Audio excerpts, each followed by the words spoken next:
Hola chicos, tenemos aquí un ejercicio súper interesante que nos ayuda a ser sistemáticos cuando resolvemos ejercicios de física, especialmente estos de dinámica de sólido rígido. Entonces fijaos, tenemos ahí en el dibujo dos cilindros, uno exterior de mucho mayor radio, que lo estamos viendo de frente, es decir, estamos viendo una sección transversal.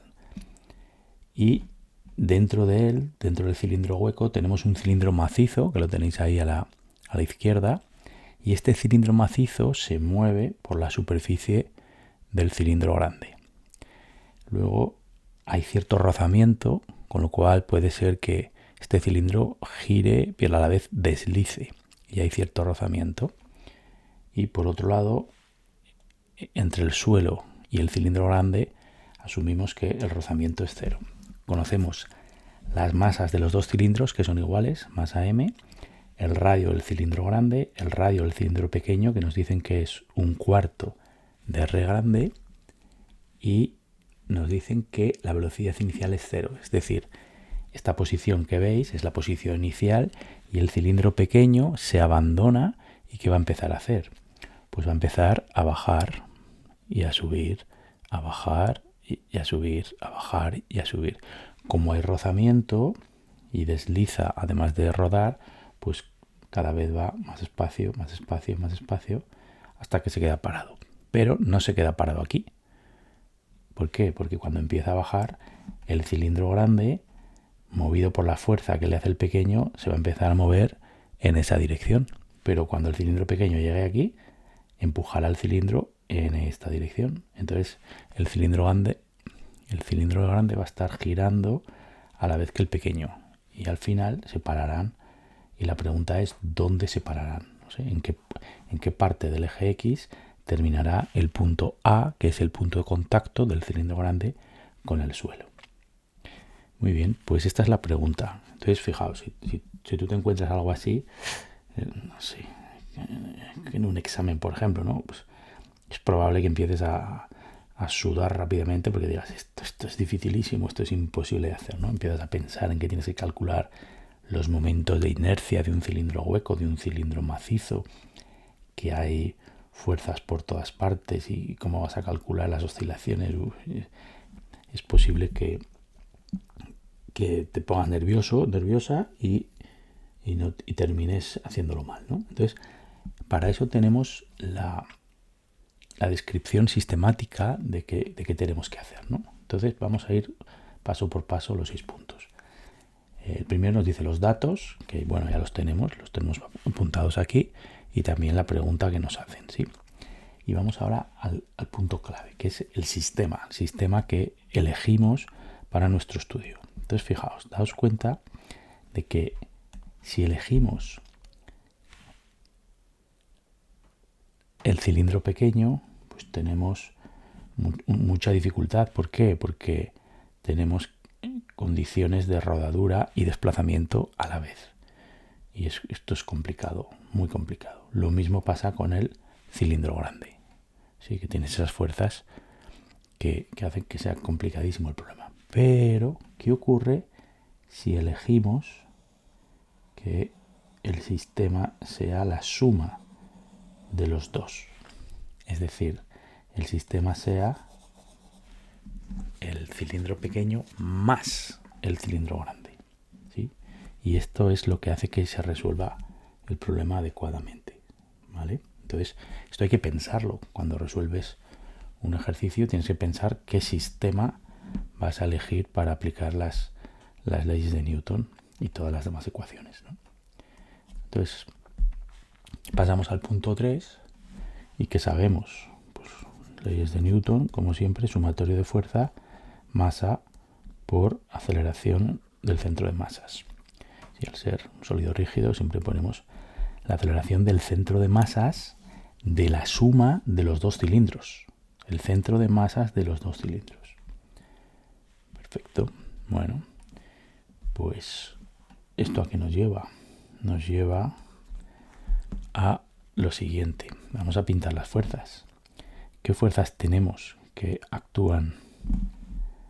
Vamos a pintarlas en azul como siempre. Sobre el sistema que hemos elegido, pues tenemos el peso, bueno, que no estará ahí, estará aplicado en el centro de masas, que irá hacia abajo. Esta es la fuerza que hace la Tierra sobre los dos tubos, que será 2 mg, porque las dos masas son iguales y al sumarlas pues será 2 mg. Y luego hacia arriba, ¿qué tenemos?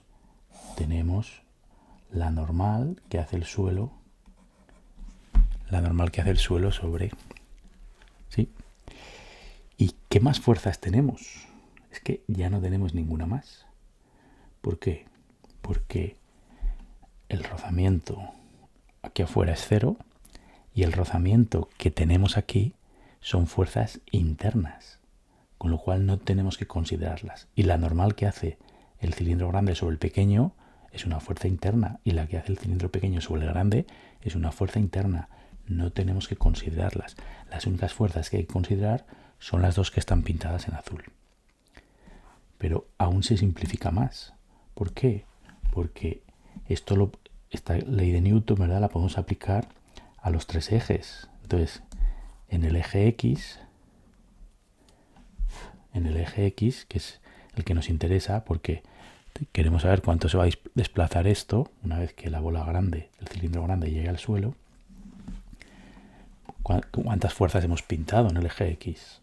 Ninguna. Con lo cual, ¿cuánto vale el sumatorio de fuerzas? Vale 0.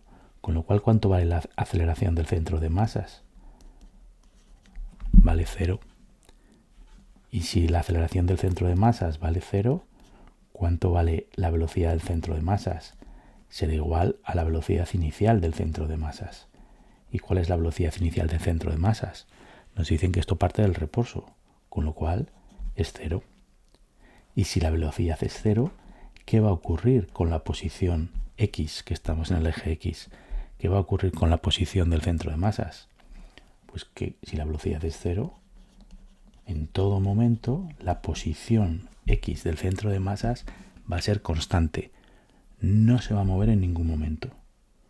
Con lo cual, en particular, va a ser la misma antes de soltar el cilindro negro, que una vez que el cilindro negro llegue al suelo y se quede parado. Y con esto resolvemos el problema. Entonces el ejercicio se reduce a calcular dónde está la posición X del centro de masas de esos dos cilindros. Pues vamos a hacerlo. En t igual a 0, es decir, antes de soltarlo, fijaos, tenemos dos cilindros, pues podemos estudiar cada uno por separado.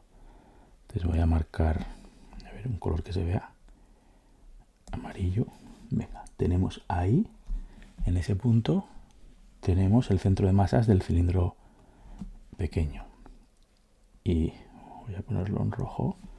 Ahí, en ese punto, tenemos el centro de masas del cilindro grande. Con lo cual, ¿cuál será el centro de masas total?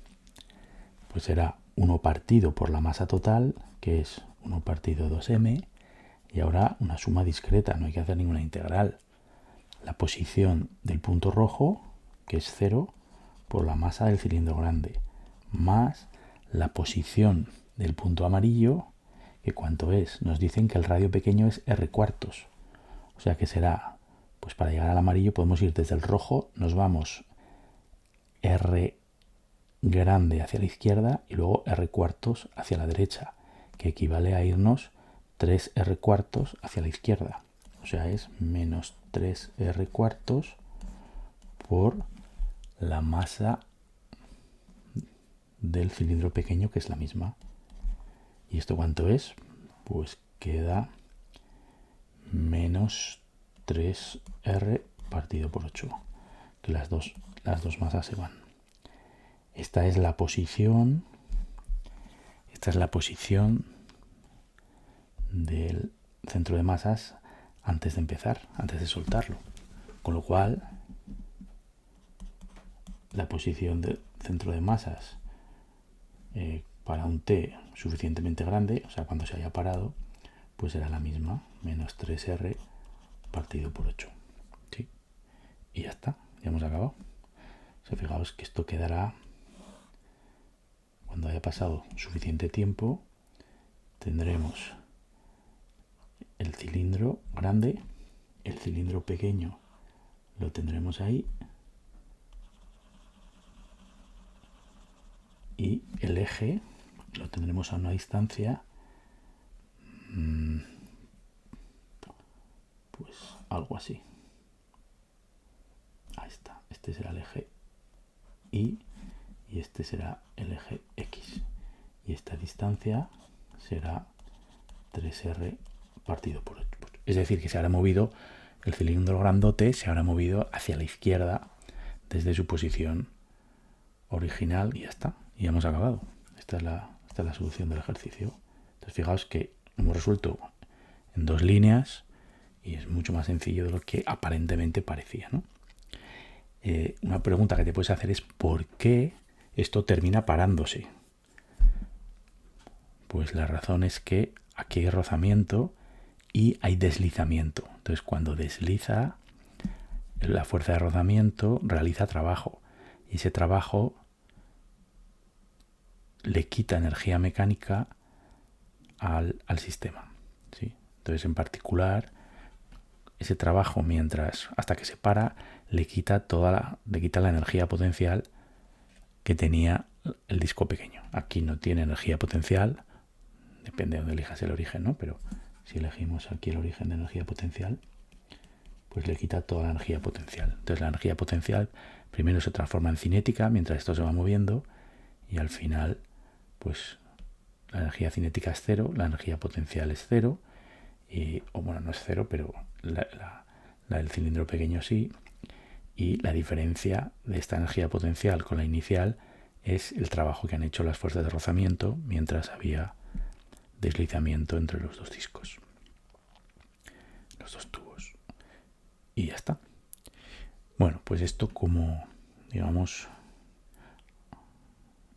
ejercicio de refuerzo, ¿no? De que es muy útil utilizar esta sistemática para evitar pues empezar a pensar cosas raras o irnos por las ramas o no saber cómo abordar los ejercicios.